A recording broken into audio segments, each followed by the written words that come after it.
ये पूछते हैं। हालांकि अगर देखा जाए तो ये निपात शब्द कुछ नहीं होता, ये आपके वही हैं जो आपने अविकारी शब्द देखे उन्हीं में से, लेकिन अलग से लिखवाते हैं लोग इसको कि निपात शब्द होते हैं। तो निपात शब्द किन्हें कहते हैं? लिखो इसमें, जिन शब्दों का प्रयोग किसी शब्द पर बल डालने के लिए किया जाता है, जिन शब्दों का प्रयोग किसी शब्द पर बल डालने के लिए किया जाता है, जिन शब्दों का प्रयोग किसी शब्द पर बल डालने के लिए किया जाता है, उन्हें निपात शब्द कहते हैं। उन्हें निपात शब्द कहते हैं। जैसे ही, भी, तो, भर, केवल आदि। और ये वो शब्द हैं जो आप लोगों ने देखे होंगे, ठीक है, इससे पहले भी, जैसे ही, भी, तो, भर, केवल। वाक्य प्रयोग कर लो इसे समझने के लिए। जैसे वाक्य है, मैं भी बाजार जाऊंगा। दूसरा वाक्य लिखो, वह स्कूल ही गया था। तीसरा वाक्य लिख लो, केवल मैं पुस्तक पढ़ना चाहता हूं।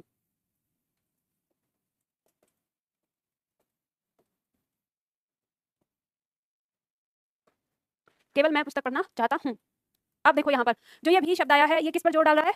मैं पर। कि बाजार कौन जाना चाहूंगा? मैं बाजार जाऊंगा, मतलब मैं भी बाजार जाऊंगा, मतलब मैं भी, यानी इस पे जोर डाल रहा है। वह स्कूल ही गया था, तो ये जो ही है ये किस पे जोर डाल रहा है? इस पे, यानी वो स्कूल गया था केवल, और कहीं नहीं गया। और मैं, केवल मैं पुस्तक पढ़ना चाहता हूँ, तो केवल मैं, यानी केवल मैं पढ़ना चाहता हूँ, ये केवल किस पे जोर डाल रहा है? इस मैं पे। अगर हम इसे मानो उल्टा कर दें, मैं केवल पुस्तक पढ़ना चाहता हूँ, तो अब ये जोर किस पे डालेगा? पुस्तक पे, कि मैं केवल पुस्तक पढ़ना चाहता हूँ। तो इस तरह से यानी कुछ शब्द हमारे हैं जो किसी दूसरे पे क्या होता है, बल डालने के लिए आते हैं, उन्हें हम क्या कहते हैं? निपात शब्द कहते हैं। ठीक है, बात समझ में आ गई? चलो, तो ये हमारा कल का बचा हुआ एक पॉइंट था। अब हम शुरू करेंगे अपने आज का पॉइंट। अभिकारी के 4 भाग ही होते हैं, ये 5 अलग से पढ़ाया जाता है, जैसे आप विशेषण में प्रविशेषण पढ़ते हैं। ठीक है, कुछ विद्वान इस शब्द को मानते हैं कि ऐसा कुछ होता है, कुछ नहीं मानते। आपकी परीक्षा में आता है इसलिए मैंने बता दिया, क्योंकि लास्ट में कल क्लास में बच्चों ने बार बार कमेंट कर रखी थी कि निपात शब्द नहीं पढ़ाया, वो चीज मैंने बता दिया। ठीक है, तो इकाई 5 हमारी शुरू हो रही है आज। इकाई 5, वाक्य एवं वाक्य के प्रकार, ये हमको पढ़ना है। तो वाक्य, अभी तक देखो ध्यान दीजिए, हमने अभी क्या पढ़ा था शुरुआत से? सबसे पहले हमने पढ़ा वर्ण या अक्षर। ठीक है, वर्ण और अक्षर के मिलने से क्या बना? शब्द। और शब्द को हमने जानने के बाद हमने पढ़ा फिर उसमें पद, कि पद हमारे कौन कौन से होते हैं। अब हमें पढ़ना है वाक्य। तो यहाँ पे जो ये हमारी पंक्ति लिखी हुई है, ये हमें कहती है कि अक्षरों के मेल से तो क्या बनता है? शब्द, और शब्दों के मेल से क्या बनता है? वाक्य बनता है। तो हमें इसी के बारे में जानना है, तो इसकी परिभाषा देखेंगे। वाक्य की परिभाषा क्या कहती है? सार्थक शब्दों का वह समूह जिसमें वक्ता के कथन को संपूर्ण रूप से व्यक्त करने की क्षमता हो, वाक्य कहलाता है। कहने का मतलब है शब्दों का ऐसा समूह जो हम अपने मन में जो भी भाव रख रहे हैं वो सारे भाव अच्छी तरह से व्यक्त कर दें, उन्हें हम क्या कहेंगे? वाक्य कहेंगे। अब केवल शब्दों का समूह वाक्य नहीं कहलाएगा, सार्थक शब्दों का समूह वाक्य कहलाएगा, या शब्दों का वैसा समूह जो सार्थक अर्थ पैदा करे या सार्थक अर्थ दे, वो क्या कहलाएगा? वाक्य कहलाएगा। ठीक है, तो दूसरी परिभाषा दी है, पदों का वैसा समूह जो पूर्ण भाव अथवा सार्थक भाव को स्पष्ट करे, वही वाक्य कहलाता है। वाक्य वही है जिसके सुनने से कहने वाले का अभिप्राय समझ में आ जाए। वाक्य भाषा की सबसे बड़ी इकाई है। उसको रेखांकित कर लो, प्रश्न आ जाता है डायरेक्ट से कि वाक्य भाषा की सबसे बड़ी इकाई क्या है? वाक्य। ठीक है, अब इसमें नीचे कुछ उदाहरण लिख लो, वाक्य लिखो इसमें। जैसे मान लो हम लिख रहे हैं, संसार का प्रत्येक धर्म, संसार का प्रत्येक धर्म करुणा का पाठ पढ़ाता है।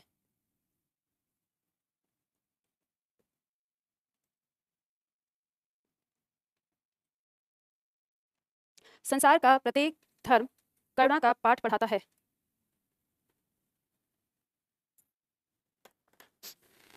अब ये बताइए, इस वाक्य से आपको कुछ भाव समझ में आ रहा है? यहाँ से हमें भाव निकल रहा है कि ये कह रहा है कि संसार का प्रत्येक धर्म करुणा का पाठ पढ़ाता है, एक सार्थक भाव निकला। ठीक है, तो इसी को हम क्या कहते हैं? वाक्य कहते हैं। तो ये हमारा वाक्य कहलाता है।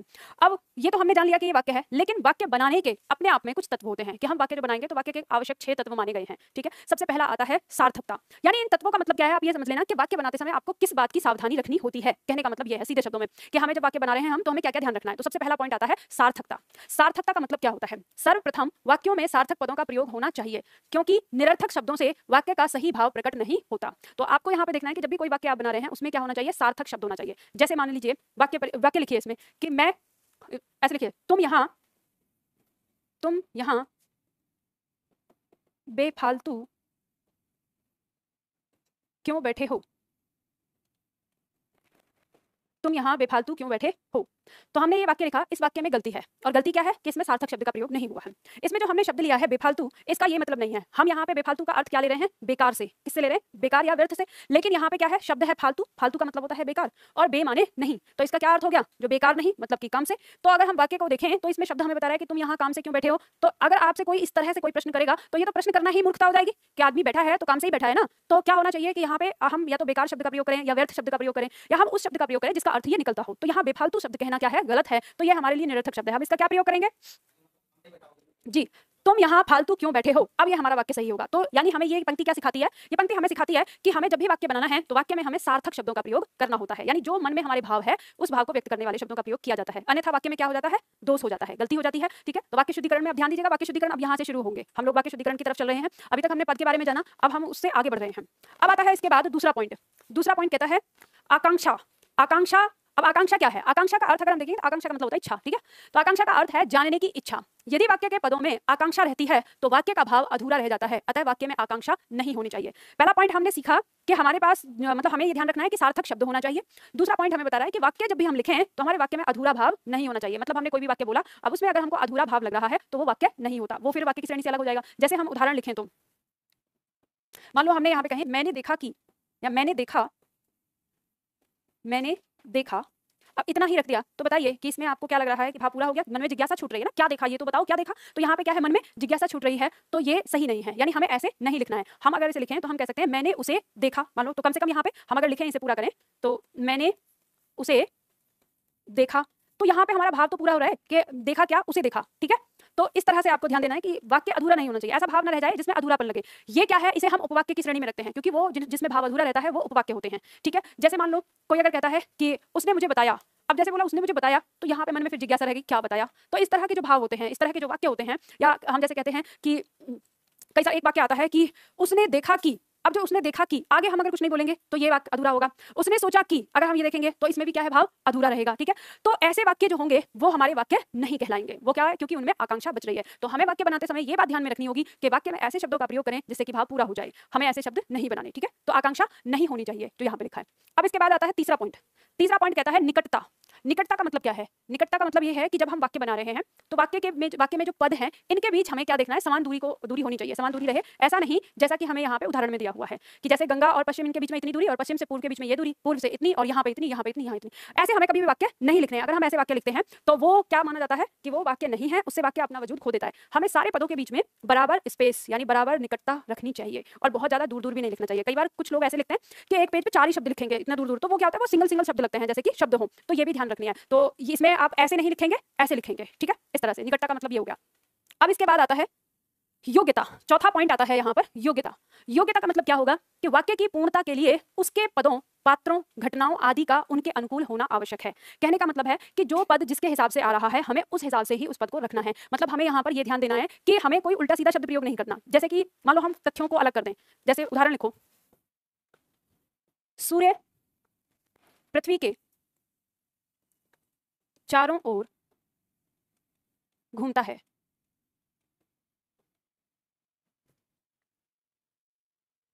सूर्य पृथ्वी के चारों ओर घूमता है। अभी बताइए वाक्य सही है कि गलत? वाक्य गलत है, क्योंकि तथ्य ये नहीं बताते। तथ्य तो क्या बताता है कि पृथ्वी सूर्य की चारों तरफ घूमती है। तो तथ्य के आधार पर जो हमने बात कही है यहाँ पे कि पदों, पात्रों, घटनाओं आदि के हिसाब से हमें उसे सही रखना है। यानी यहाँ पे जो ये घटना दिखाई गई है कि सूर्य पृथ्वी के चारों ओर घूमता है, ये क्या है? गलत है। तो ये कैसे सही होना चाहिए? तो ये सही होना चाहिए कि पृथ्वी सूर्य के चारों ओर घूमती है। ठीक है, ये हमारा क्या हो जाएगा? सही हो जाएगा। ऑनलाइन में एक छात्र ने पूछा है कि मैंने उसे देखा, इसमें भी तो आकांक्षा रहती है कि किसे देखा, फिर ये वाक्य कैसे हुआ? देखो बालक, उसे मतलब यहाँ पे वह के लिए आ रहा है। अब आपको ये नहीं जानना कि यहाँ इस उसे के पीछे कौन है। यहाँ पे आपको ऐसे समझना है कि भाव अधूरा किस चीज में रह गया। जैसे हमने कहा मैंने देखा, तो यहाँ पे हमें ये समझ में नहीं आ रहा कि क्या देखा, किसी को देखा या कोई घटना देखी या क्या चीज है। लेकिन जब हमने कहा कि मैंने उसे देखा, तो उसे मतलब हमें ये जरूर पता है, ये क्या है? अनिश्चित में आ गया कि कोई ना कोई तो है, और वो कोई ना कोई क्या है? वो उस है। ठीक है, उसे जिसे हमने नाम दिया है। समझ गए? तो इसमें भाव अधूरा नहीं है। ये बात समझ रहे हैं? चलो इसके बाद अगला पॉइंट आता है हमारा क्रमबद्धता। क्रमबद्धता का मतलब क्या है? क्रमबद्धता का मतलब यह है कि जिस प्रकार से आप अंग्रेजी भाषा में जब लिखते हैं वाक्य यानी सेंटेंस जब लिखते हैं तो उसमें भी एक क्रम होता है। उसमें आप देखते हैं कि जैसे सबसे पहले आपको सब्जेक्ट देखने को मिलता है, फिर आपको वर्ब देखने को मिलती है, फिर उसके बाद ऑब्जेक्ट, फिर उसके बाद अदर वर्ड, ठीक है, इस तरह से। तो ये क्रम है, जैसे अंग्रेजी भाषा में आप सीखते हैं तो इसी प्रकार से हिंदी भाषा में भी वाक्यों का एक क्रम होता है। लेकिन आपने अभी तक उस पर ध्यान क्यों नहीं दिया? क्योंकि बचपन से आप हिंदी बोलते आ रहे हैं तो आप ऐसे ही बोलते हैं। आप बहुत सारे वाक्यों को गलत तरीके से बोलते हैं, क्रम में नहीं बोलते। ऐसे ही जब आप अंग्रेजी का उच्चारण करते हैं, जब आप अंग्रेजी स्पीकिंग करते हैं तो उसमें भी आप किसी क्रम में नहीं रखते, बस अपने भाव को, बस आपका उद्देश्य क्या होता है कि मेरा भाव जो है सामने वाला समझ ले, आगे पीछे करके बोलते हैं। लेकिन वही चीज जब आप लेखन में रखते हैं तो लेखन में वो सेंटेंस क्या हो जाता है? गलत हो जाता है। तो इसी प्रकार से हम लेखन में भी देखेंगे कि हमारी हिंदी भाषा के अंदर भी जो वाक्य हैं वो हमारे क्या होते हैं? एक क्रम में रखे जाते हैं। इनके पद किस तरह से, उनका क्रम क्या होगा वो हम देखते हैं। तो पहला पॉइंट हम यहाँ देख रहे हैं, यदि वाक्य में कर्ता और क्रिया दिया हो तो उसका क्रम क्या होगा? तो उसका क्रम होगा कि सबसे पहले कर्ता आएगा और सबसे अंत में क्रिया और लास्ट में विराम चिन्ह आ जाएगा, ठीक है। जैसे हम उदाहरण के तौर पर देखते हैं, हमने कहा खरगोश दौड़ता है, खरगोश दौड़ता है, ठीक है। जैसे बच्चा रोता है, बच्चा रोता है। तो इसमें खरगोश और बच्चा ये क्या है? वाक्य का कर्ता है, ठीक है। और दौड़ता और रोता ये क्या है? वाक्य की क्रिया, ठीक है।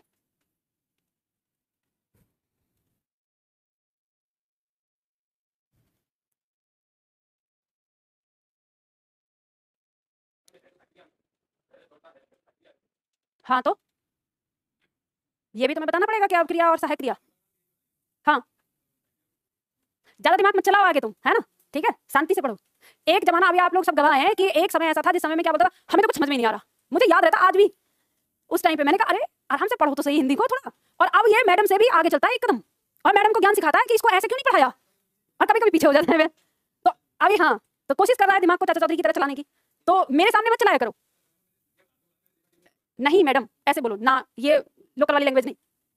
आप सही कह रहे हो, हम जब क्रिया पढ़ते हैं तो क्रिया में आपको पता है, क्रिया में दोनों चीज आ गई। आपको ये पता है कि सहायक क्रिया पहले क्रिया में पढ़ के आए हो कि मुख्य क्रिया के तुरंत बाद सहायक क्रिया होती है, सबसे अंत में सहायक क्रिया लगेगी, ये तो आपको पहले से ही पता है। अब इतने छोटे बच्चे भी नहीं हो कि मैं इसके दो टुकड़े करूं। अभी मैंने आपको कर्ता और क्रिया के बारे में बताया है, तो इस बात को ये जान लो कि जब भी वाक्य के अंदर आपकी क्रिया आएगी तो क्रिया के साथ जो है, था, रहा है, रहे हैं, रही है, ये सबका सब आपको पता है कि ये सबके सब आपके क्या आएंगे? क्रिया के बाद में आते हैं सहायक क्रिया, ठीक है, ये पता है।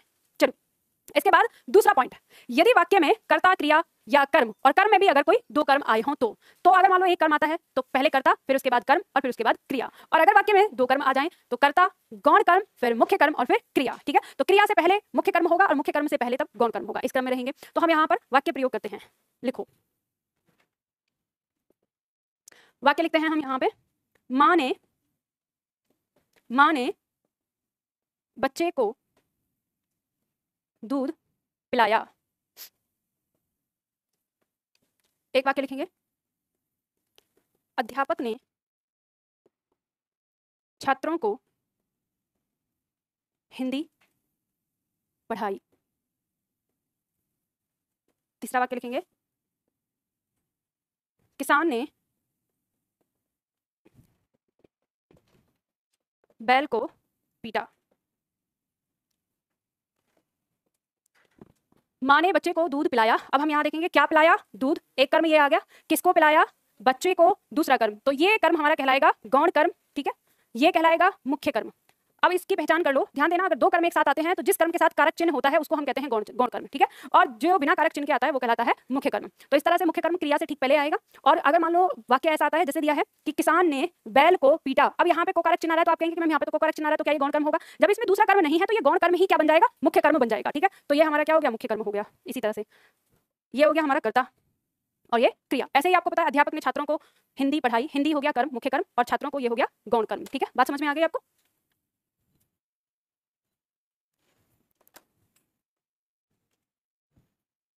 ठीक है, ये लिख लिया आप लोगों ने, मिटा दो इसे।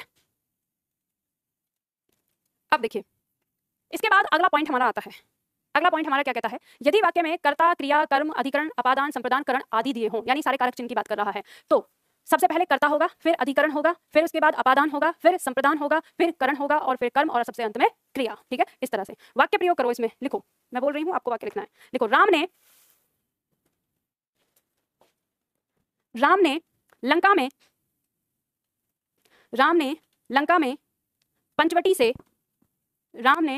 में पंचवटी से अपहृत का मतलब होता है जिसका अपहरण किया गया हो, ठीक है। लिख लो देख के सामने, राम ने लंका में पंचवटी से अपहृत सीता के लिए अपने बाण से रावण को मारा, अपने बाण से रावण को मारा। ऑनलाइन में एक छात्र कह रहे हैं बड़े वाक्य का प्रयोग किया करो। बालक, जिस वाक्य में कर्ता और क्रिया आ रहा है उसमें आप और क्या ला सकते हो? कोई और दूसरी चीज तो ला ही नहीं सकते। उसमें अगर कर्ता और क्रिया के बाद लाओगे तो वहां तो यही लिखोगे कि बच्चा सोता है, खरगोश दौड़ता है, यही करोगे ना। अब जिसमें आपको क्रम दिया गया कि जिसमें आपका केवल कर्ता और कर्म और क्रिया आ रहा है तो वहां आपको 3 शब्द का वाक्य लिखना पड़ेगा। अब यहाँ पे कहा है कि इतने सारा आ जाएगा तो लिखो बड़ा। आपने लिखा, राम ने लंका में पंचवटी से अपहृत सीता के लिए अपने बाण से रावण को मारा। अब इस वाक्य के अंदर हमने लगभग सारे कारक का प्रयोग किया है। तो अब आपको इसमें पहचान करना है कि बताइए इस वाक्य में क्रिया क्या है। क्रिया क्या है इस वाक्य में? मारा। तो रेखांकित करके लिखिए, रेखांकित करके लिखिए मारा क्या है? क्रिया। ठीक है। दूसरा, इस वाक्य में कर्ता कौन है? राम ने। तो ने कारक चिन्ह जहां लगा है तो राम क्या हो गया? कर्ता हो गया वाक्य का। ठीक है, तो रेखांकित करके लिख लीजिए उसको, कर्ता। लंका में क्या होगा? अधिकरण। ऐसे आपको पता है क्रम भी उसी क्रम में आ रहा है, नहीं तो आप इसको ऐसे भी जान सकते हैं कि लंका क्या है? स्थान को बता रही है, और अधिकरण किसको बताता है? स्थान को बताता है। ठीक है, तो लंका में ये हो गया अधिकरण। पंचवटी से ये क्या है? पंचवटी से अलग कहां से किया था? पंचवटी से अलग होना ही दिखा रहा है, तो पंचवटी अपादान हो जाएगा। ठीक है, तो उसको रेखांकित करके लिखिए अपादान।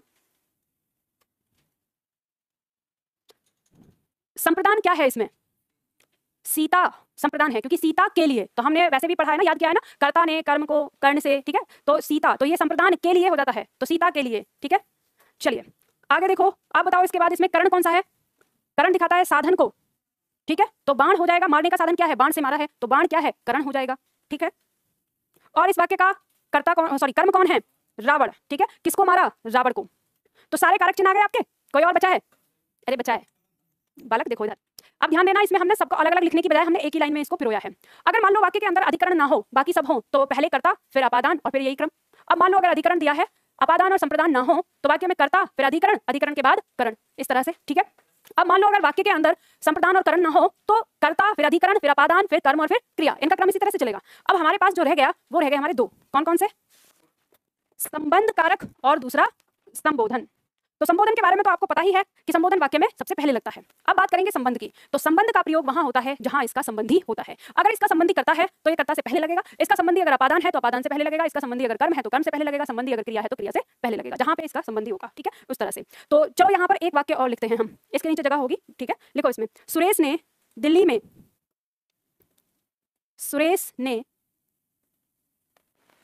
में बाजार से मोहन के लिए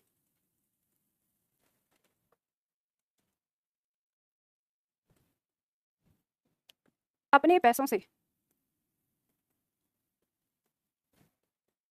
साइकिल खरीदी।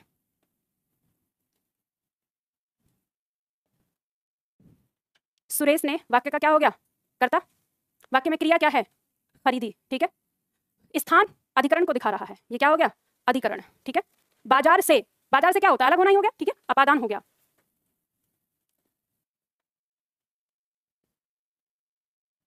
मोहन के लिए, ये क्या हो गया? संप्रदान। अपने पैसों से, पैसों, ये क्या हो गया? करण। पता है साधन क्या है? खरीदने का, पैसे। ठीक है, तो करण हो गया। और साइकिल क्या है? वाक्य का कर्म। क्या खरीदी? साइकिल खरीदी। अब बताओ ये अपने क्या है? सारे पद पढ़ के आए हो ना, पहचान तो होनी चाहिए। क्या है? अभी तो बताया था। अब ये अपना, अपनी, अपने परिवर्तित हो रहा है, तो अब ये कैसे हो गया? सर्वनाम। सर्वनाम में कौन सा सर्वनाम? निश्चयवाचक। पैसे किसके हैं? अपने, तुम्हारे, मेरे, उसके। ये क्या करेगा? निश्चित करेगा। निजवाचक तब होगा जब स्वयं के लिए आएगा, कर्ता के लिए, लेकिन ये नहीं, ये पैसों को क्या कर रहा है? निश्चित कर रहा है। तो कोई भी सर्वनाम आ जाएगा जो निश्चित करने के लिए आएगा। निश्चय करने के लिए केवल यह नहीं है। पैसे अगर मान लो यहाँ पे रख दें, ये पैसे हैं, ये मेरे पैसे हैं या तुम्हारे पैसे हैं या उसके पैसे हैं। मेरे पैसे तो मतलब वो निश्चित कर रहा है ना, तो आप कहोगे कि यह आएगा कि यह पैसे हैं, ऐसे नहीं है।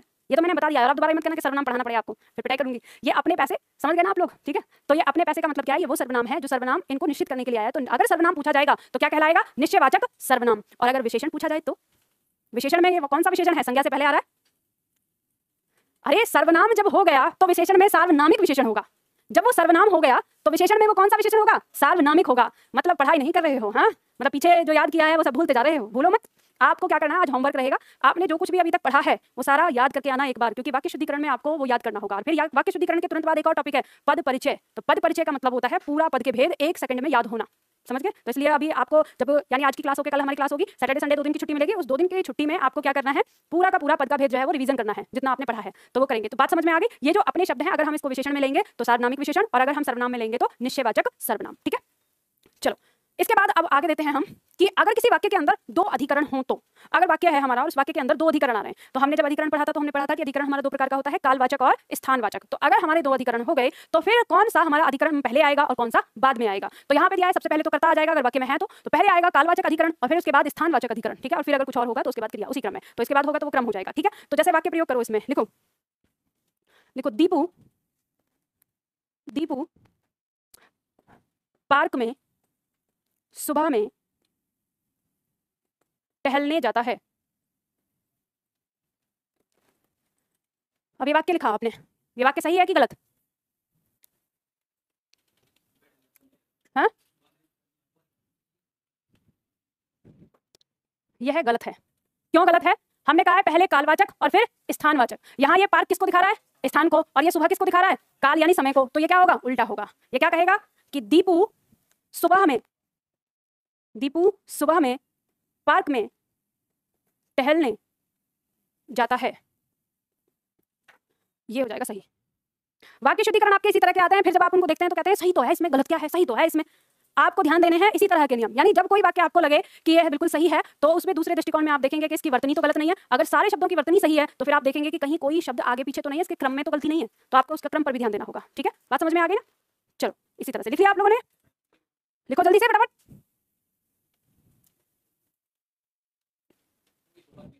उससे कोई फर्क नहीं पड़ेगा। अजीब नहीं लग रहा? कौन हटा देते हैं? अगर आता तो फिर कैसे कि दीपू सुबह पार्क में टहलने जाता है? नहीं, ऐसा कुछ नहीं है। सुबह में हम उसमें बिल्कुल देखो सही, वास्तव में तो वाक्य यही है, लेकिन हम ऐसे बोल देते हैं कि हम मान लो कि दीपू सुबह पार्क में टहलने जाता है। नहीं, सुबह में वो उसको निश्चित कर रहा है कि सुबह में पार्क में टहलने जाता है। और अगर यहाँ पे कभी पार्क वैसे होता, जैसे हम ये कहें कि दीपू सुबह में पेड़ पर चढ़ता है, तो दोनों कारक आ रहे हैं, मे वाला भी आ रहा है और पर भी आ रहा है। तो जैसे जिसकी जरूरत होगी उस तरह से। ये पार्क शब्द मैदान के जैसा है, जैसे मैदान के साथ आप मे का प्रयोग करते हैं वैसे पार्क शब्द के साथ मे का प्रयोग करेंगे। आप ये नहीं कहेंगे कि पार्क पर टहलने जाता है, तो वो गलत हो जाएगा, वहां पे तो पार्क में आएगा। नहीं, गलत हो जाएगा, वो कारक चिन्ह है आपका, कारक चिन्ह आएगा। ठीक है, अब वहां पे दिया हुआ है कि वह दीपू सुबह में पार्क में, ये आपको क्या कर रहा है? निश्चित कर रहा है। आपको वाक्य में अंतर समझ में नहीं आ रहा? अगर आप देखें दोनों वाक्यों को पढ़ के तो आपको खुद ही अंतर समझ में आएगा कि सुबह में कहना एकदम सटीक और लेखन क्या होता है? एकदम सटीक होता है। जो लिखा जाता है वो एकदम सही से होना चाहिए। तो आपको इस बात का ध्यान रखना है, यानी वाक्य शुद्धिकरण यही तो है आपका। अब चलो देखो, नहीं, आप उस चीज में नहीं कर सकते उस तरह से। आप ऐसे करेंगे वही चीज तो गलती है, और गलती है क्या? आप बोलचाल में बोलते हैं, आपको इसलिए लग रहा है कि हम तो बोलचाल में ऐसे बोलते हैं, तो बोलचाल में तो आप ऐसे बोलते हैं। बोलचाल में तो आप हमेशा दही खट्टी है कहते हैं, फिर दही खट्टा क्यों हो जाता है? बोलचाल में तो दही खट्टी है ना खट्टी, सब यही बोलते हैं। लेकिन वाक्य तो आता है तो हर बार आपका गलत हो जाता है। आप कहेंगे मैडम ऐसा तो सही नहीं लग रहा, देखो दही खट्टा है क्या है? हाँ, सब में लगेगा। आपको बस ये ध्यान देना है कि अगर शब्द है जैसे आया, सुबह क्या अधिकरण को दिखा रहा है, अधिकरण दिखा रहा है तो अधिकरण में हम लगाएंगे। कभी कभी होता है कि जब अधिकरण नहीं लगता, जैसे मानो हमने कहा कि तुम घर घर क्यों घूम रहे हो, तो आप तुम घर घर क्यों, तुम घर में नहीं जा रहा। अगर हम इसी को कहें कि तुम घर में इस तरह क्यों घूम रहे हो, तो आप वो घर में आ गया। आपको स्थिति देखनी होगी कि वो चीज जो है वो उसके दायरे में है या उससे बाहर है। अगर वो उस चीज के दायरे में है तो फिर आपको लगाना पड़ेगा में, और अगर वो दायरे में नहीं है, उससे संबंधित है, तो आप वहां पे कारक चिन्ह शून्य कर सकते हैं। ठीक है, तो ये अंतर समझ में आ गया होगा इसमें।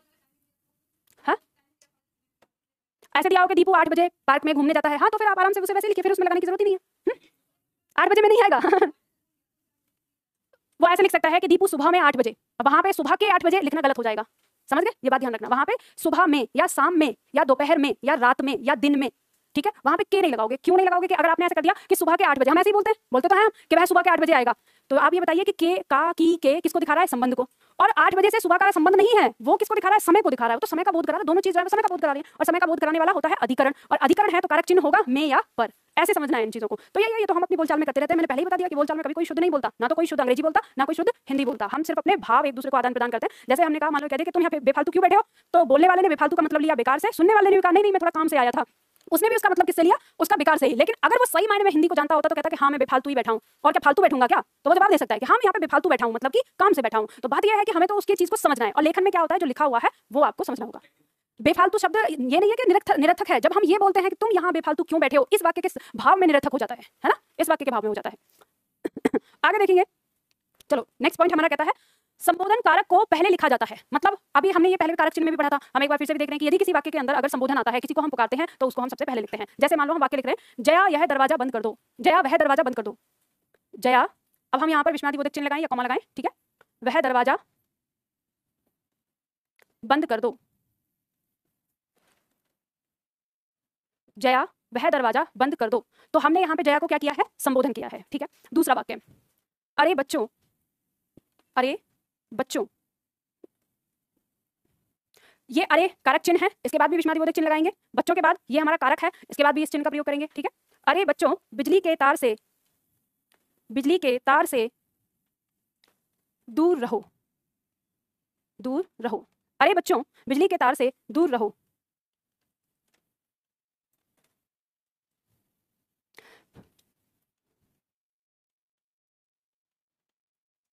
कार्यवाही और कारवाही में अंतर, कार्यवाही गलत शब्द है बेटा, कार्यवाही हो जाएगा, ठीक है। नहीं मैम, मैं सुबह 5:30 आगे पार्क में जाता हूँ, 5:30 पार्क में जाता हूँ। बेटा आप बोलचाल में अधूरा भाव बोलते हैं, सामने वाले को आपका भाव समझ में आ जाता है तो इसलिए उसको कोई आपत्ति नहीं होती है, तो उसमें किसी को आपत्ति नहीं होती है। यहाँ पे जो पॉइंट मैंने बताया है ये परीक्षा के लिए है। अगर आप इस तरह से अपना दिमाग लगा के वाक्यों को ये कहते रहे कि मैम ऐसे भी बोलते हैं, वैसे भी बोलते हैं, वैसे भी बोलते हैं, तो आप ये सारी चीजें बोलते रहो, फिर उसमें बात ही क्या है कि मैं जो आपको सिखा रही हूँ वो पॉइंट आप सीखेंगे ही नहीं जो मैं बता रही हूँ। आप ऐसे कहते हैं हम तो ऐसे बोलते हैं, हम तो ऐसे बोलते हैं, तो बोलते ही गलत है, हम तो बहुत गलत बोलते हैं। अभी तो आपको पता चलेगा जब हम वाक्य शुद्धिकरण करेंगे कि हम कितना गलत बोलते हैं। लेकिन मुद्दा ये है कि जब हम जिस भाव से बोल रहे हैं वो भाव सामने वाला समझ लेता है, समझने के बाद वो काम कर देता है। यहाँ ना हमको आपत्ति है ना उसको आपत्ति है, तो किसी को आपत्ति नहीं है। लेकिन अगर आप लेखन में गलत करेंगे तो लिखा हुआ जो आप जिस भाव से लिखेंगे वो उसी भाव से पढ़ा जाएगा, और जब एग्जामिनर आपके पॉइंट को पढ़ता है तो वो देखेगा कि आपने गलत किया है, तो वो आपका बिगाड़ सकता है और वो बिगाड़ लेगा आपका अंक, समझ गए। तो आपकी चॉइस है, अब आप चाहे उस बात को बार बार गोल गोल वही घुमाते रहो। जब मैंने आपको जो एक बात बता दी कि इसको ऐसे करके ऐसे लिखना है, उस बात को आपको समझना है या नहीं समझना है आपकी मर्जी है, आपकी चॉइस है, आप समझो ना समझो। बार बार मेरे को क्वेश्चन पे क्वेश्चन देते रहो कि इस वाक्य ऐसे करेंगे तो ऐसे क्या होगा, ऐसे बोलेंगे तो क्या होगा, तो मर्जी है आपकी, ठीक है। तो यहाँ पे मैंने दोनों तरह के वाक्य बता दिया आपको, कारक चिन्ह के साथ भी और बिना कारक चिन्ह के साथ भी, ठीक है। तो संबोधन हम सबसे पहले लिखते हैं, हमें ये बात ध्यान देनी है। अब इसके बाद आता है यहाँ पर छठा पॉइंट आता है अन्वय। अन्वय का मतलब क्या होता है? अन्वय का मतलब होता है मेल होना। यानी हम जब कोई वाक्य लिखेंगे तो हमें ऐसा वाक्य लिखना है, वाक्य के अंदर ऐसे शब्द लिखने हैं जिनका आपस में मेल होता हो, ठीक है। जिनका आपस में मेल किस तरह से, जैसे हम ये कह सकते हैं, अब यहाँ पे दिया है वाक्य में क्रिया का अन्य पदों से आपसी मेल ही अन्वय कहलाता है, जैसे लिंग, वचन, कारक, काल आदि। यानी हमें जब वाक्य हम लिख रहे हैं तो हमें इनका आपस में मेल होता हुआ दिखना चाहिए। जैसे हम वाक्य प्रयोग करते हैं, इसमें वाक्य लिख लो, हम कहेंगे मीरा का बेटा सुबह, या मीरा का बेटा हर रोज किताब पढ़ती है, ठीक है।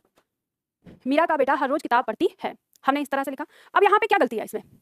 गलती यह है कि काम को जो करने वाला है वो है पुल्लिंग, वो कौन है? बेटा है, ना कि मीरा। लेकिन कई बार क्या होता है, हम अपने दिमाग में जिनको लिंग की प्रॉब्लम होती है तो वो सोचते हैं कि शुरुआत में मीरा आ गई तो मतलब यही हो गया करता, और मीरा हो गई तो लास्ट में क्या होगा? पढ़ती। तो ये क्या है? गलत है। यहाँ पे हमें पता है कि ये का इसका किसको दिखा रहा है? संबंध को दिखा रहा है। इस वाक्य में काम को करने वाला कौन है? बेटा है। तो बेटा है तो ये बेटा क्या है? ये एक वचन है, ठीक है। और एक वचन में मतलब पुल्लिंग है, तो पुल्लिंग है तो क्रिया क्या होगी? एक वचन होगी और पुल्लिंग होगी। तो इसे हमें क्या करना है? पढ़ती है को हटाकर क्या लिखना है?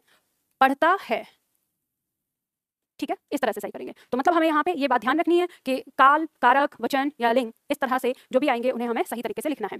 जैसे मान लो अगर हम लिखते हैं कि मेरी माँ मंदिर जाती है, लिख लो अगला वाक्य,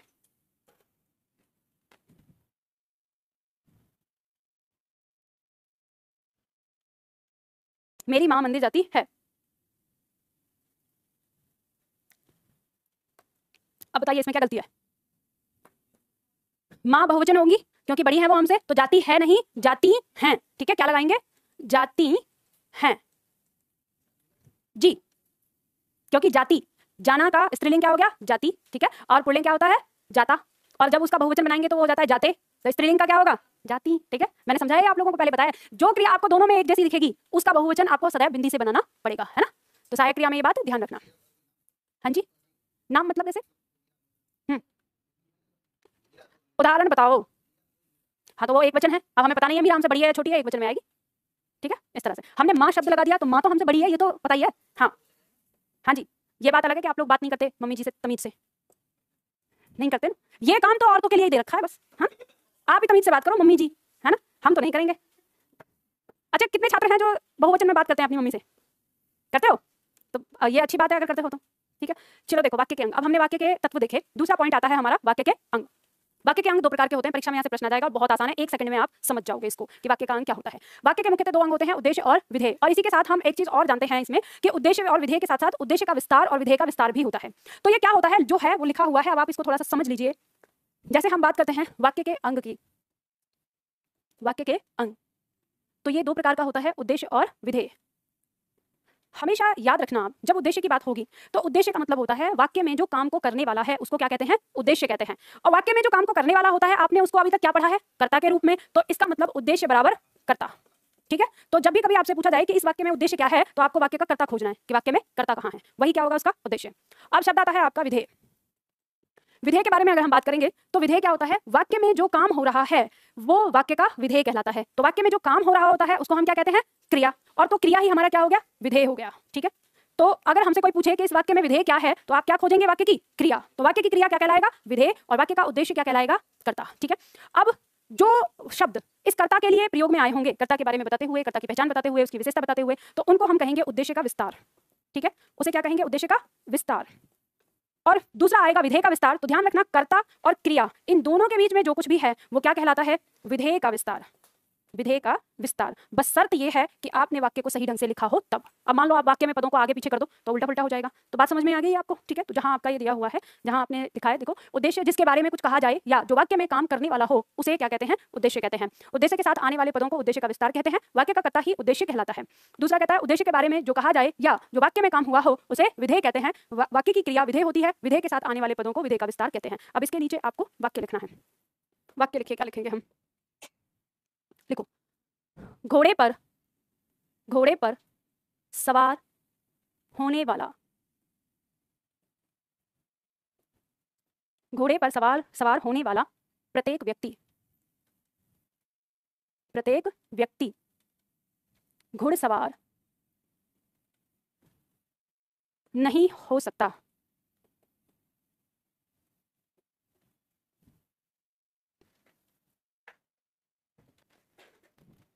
घोड़े पर सवार होने वाला प्रत्येक व्यक्ति घुड़सवार नहीं हो सकता।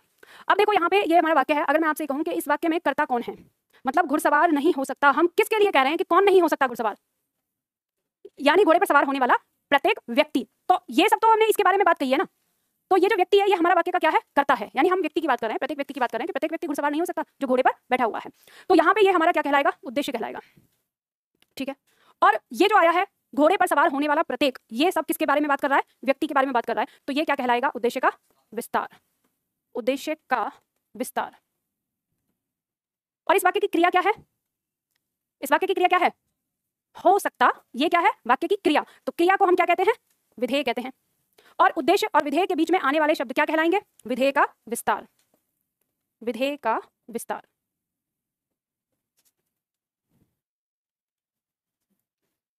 बच्चों के बाद विस्मयादिबोधक चिन्ह क्यों लगा मैम, बेटा इसलिए लगा क्योंकि वो संबोधन है। संबोधन कारक के बाद यानी संबोधन के बाद विस्मयादिबोधक चिन्ह या अल्प विराम का प्रयोग करते हैं। ये मैंने विराम चिन्ह की कहा क्लास में बताया है। और जिन छात्रों ने अभी पद के भेद से क्लास शुरू करी है तो उनको ये पॉइंट तब समझ में आएगा जब हम विराम चिन्ह पढ़ेंगे। ठीक है, ये समझ लिया आप लोगों ने, समझ में आ गया। अब जैसे मान लो हम अगर वाक्य लिखते हैं, हमने कहा एक सरल वाक्य लिख लो इसके नीचे। जैसे हमने कहा कि दीपक सुबह से किताब पढ़ रहा है। दीपक सुबह से किताब पढ़ रहा है। दीपक सुबह से किताब पढ़ रहा है। इसमें कर्ता कौन है, मतलब वाक्य का, दीपक। तो ये क्या कहलाएगा, उद्देश्य। ये क्या है, वाक्य का उद्देश्य। इसमें वाक्य का विधेय क्या है, पढ़ रहा है। ये क्रिया है तो क्रिया ही क्या है, विधेय है। ठीक है, वाक्य का विधेय। अब उद्देश्य और विधेय के बीच में जो कुछ भी बचा है ये सब क्या कहलाएगा, विधेय का विस्तार। ये सब क्या कहलाएगा, विधेय का विस्तार। अगर थोड़ा सा स्पेस है तो एक वाक्य और लिख लो इसमें। लिखो, धीरज का भाई प्रथम आया है। धीरज का भाई प्रथम आया है। धीरज का भाई प्रथम आया है। अब बताइए इस वाक्य में हमें इसको उद्देश्य, उद्देश्य का विस्तार या विधेय और विधेय के विस्तार में हमको इसे बांटना है। इसमें उद्देश्य क्या है, अच्छा धीरज, धीरज है इसमें उद्देश्य, वाक्य का कर्ता। ठीक है, और धीरज का ये क्या है, इसका संबंध धीरज भाई से है। तो जिसका संबंध भाई से हो वो क्या होगा, उद्देश्य का विस्तार। तो धीरज का क्या हो जाएगा, उद्देश्य का विस्तार। ठीक है, तो धीरज का रेखांकित करके लिख लो, उद्देश्य का विस्तार। यानी भाई से पहले जितने भी शब्द आए हैं वो सब क्या हैं, उद्देश्य का विस्तार। आपने गलत लिख लिया है, केवल भाई, अरे मेरे बालक, धीरज का भाई प्रथम आया है। ठीक है, देखो धीरज का भाई प्रथम आया है, इस वाक्य के अंदर काम करने वाला कौन है, धीरज। अच्छा पिटाई करूंगी अब तुम लोगों की। आपको पता है काम करने वाला कौन होता है, या तो शून्य कारक या ने कारक, कर्ता ने। अब इसमें कहीं किसी के साथ आपको दिखाई दे रहा है ने कारक, नहीं, तो शून्य कारक दिखाई देगा। तो आपको पहचानना है कि ये जो का दे रहा है ना, इस का से पहले जो धीरज है ये तो संबंध को दिखा रहा है। ये कौन सा है, ये संबंध कारक है। अब आपको पता चल गया तो भाई यहाँ पे अकेला हो गया, तो यही है हमारे वाक्य का कर्ता। यानी प्रथम आने का काम धीरज ने किया है कि उसके भाई ने किया है, भाई ने किया है, धीरज से उसका क्या है, संबंध है। लेकिन आपको यही लगता है कि धीरज का भाई, मैम धीरज का भाई प्रथम आया, मैं पूछती हूँ बताओ कौन प्रथम आया, धीरज का भाई आया। अरे भाई आया है कि धीरज आया, ये बताओ। भाई आया है, धीरज से तो उसका क्या है, संबंध है। ठीक है, तो वाक्य का कर्ता कौन हुआ, भाई, केवल भाई। ठीक है, तो ये हो जाएगा उद्देश्य। ठीक है, जो वाक्य का कर्ता है वो क्या है, हमारा उद्देश्य। ठीक, वाक्य में क्रिया क्या हुई है, आया है, तो यही हमारा क्या कहलाएगा, विधेय कहलाएगा। क्या कहलाएगा, ये विधेय। अब आपको पता चल गया, उद्देश्य से पहले वाला हिस्सा यानी धीरज का, ये क्या हो गया, उद्देश्य का विस्तार हो गया। ये हो गया उद्देश्य का विस्तार। और प्रथम, अब उद्देश्य और विधेय के बीच में बच गया एक शब्द, ये प्रथम, ये क्या हो गया, विधेय का विस्तार हो गया। ये हो गया विधेय का विस्तार। बात समझ में आ गई ना, कुछ है इसमें, कुछ भी नहीं, बहुत सरल है। और आपकी परीक्षा में प्रश्न यहाँ से आ जाता है, कभी कभी पूछ लिया जाता है। ठीक है, अब इसके बाद आता है आपका वाक्यों का वर्गीकरण, और वाक्यों का वर्गीकरण पढ़ेंगे हम कल से। तो आज के लिए इतना ही, फिर मिलते हैं कल की क्लास में।